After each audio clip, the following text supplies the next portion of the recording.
कहा जाता है रईस घर के लड़कों के लिए जीवन आसान होता है, चांदी के चम्मच की बात होती है, लेकिन मिसालें ऐसी भी हैं जो बताती हैं कि स्थापित परिवार में पैदा होना भर सफलता का मापदंड नहीं होता।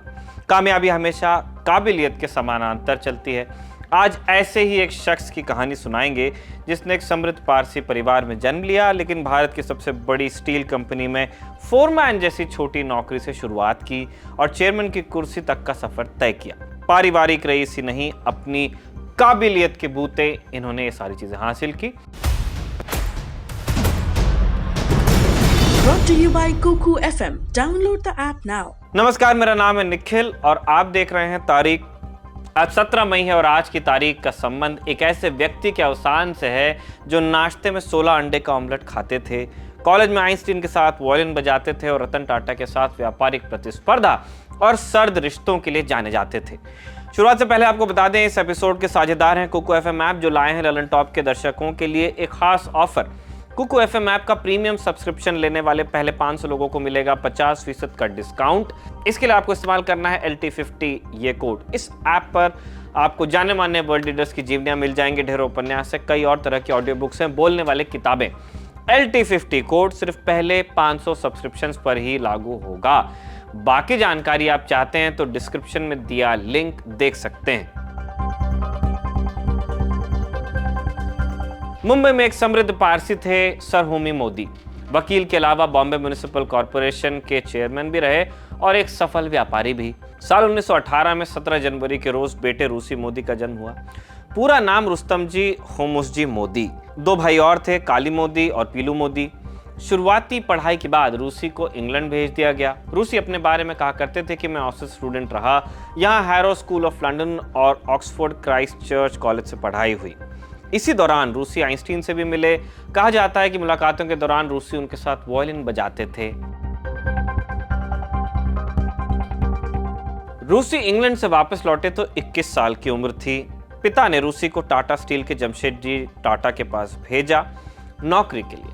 इस वक्त टाटा स्टील का नाम Tata iron and steel company हुआ करता था। जमशेदजी ने होमी से पूछा कि भाई तुम्हारे बेटे को कौन सी नौकरी में दे दूं। होमी ने पूछा कि सबसे छोटी नौकरी कौन सी है।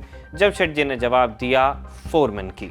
और इसके बाद रूसी का सफर शुरू हुआ, फोरमैन से कंपनी के चेयरमैन तक का सफर।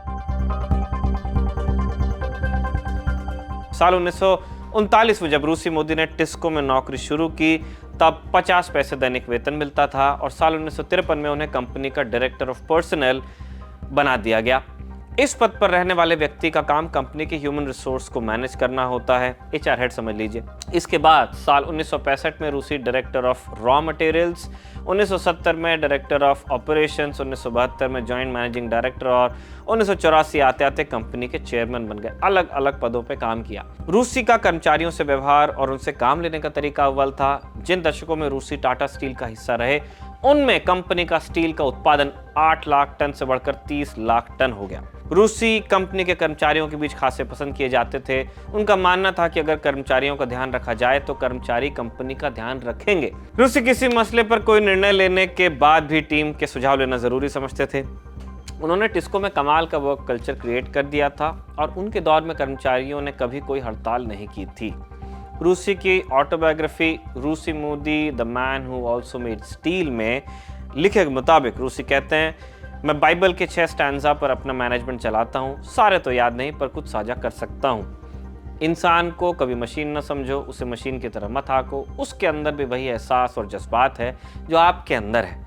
कभी सिपाही को मत मारो, जनरल को जिबह करो। रूसी उदार हृदय होने के साथ साथ जरूरत पड़ने पर सख्त भी हो जाते थे। एक बार काम में लापरवाही एक व्यक्ति को उन्होंने नौकरी से निकालना था। पूरी रात सुबह 4 बजे तक वो उसके साथ ताश खेलते रहे और सुबह 9 बजे उससे बर्खास्तगी का लेटर दिया। साल 1989 में रूसी मोदी को भारतीय उद्योग जगत में अपने योगदान के लिए पद्म भूषण भी दिया गया। व्यापार की समझ के अलावा रूसी को खेल और संगीत में भी बड़ी रुचि थी। रूसी ने फुटबॉल अकादमी खोली और प्रोग्रेसिव आर्टिस्ट ग्रुप की मदद भी की। तमाम बड़े कलाकार रूसी की मदद से आगे बढ़े हैं। साल 1992 जमशेदजी टाटा जिंदा थे और रूसी मोदी का टिस्को में सिक्का बुलंद था। वो मैन पावर मैनेजमेंट के स्पेशलिस्ट माने जाते थे, लेकिन अब कंपनी का उत्तराधिकारी चुने जाने का वक्त आ गया था। जमशेदजी टाटा चाहते थे कि अब रतन टाटा कंपनी की कमान संभाल लें। विरासत की जंग इसीलिए छिड़ना लाजमी था। रूसी का कोई बच्चा नहीं था, उनके दत्तक पुत्र थे आदित्य कश्यप। रूसी चाहते थे कि उनकी चेयरमैनशिप में आदित्य को जॉइंट मैनेजिंग डायरेक्टर बना दिया जाए, लेकिन बोर्ड रूम में बहस छिड़ी, रूसी मोदी की कार्यकारी शक्तियां छीन ली गई और आखिरकार साल 1993 में रूसी मोदी और आदित्य कश्यप दोनों को कंपनी से इस्तीफा देना पड़ा। टाटा ग्रुप की कमान रतन टाटा को सौंप दी गई और जे ईरानी को जॉइंट मैनेजिंग डायरेक्टर बना दिया गया। कुछ साल बाद यह अंदरूनी झगड़ा बाहर आ गया, लेकिन समझौते की शक्ल में।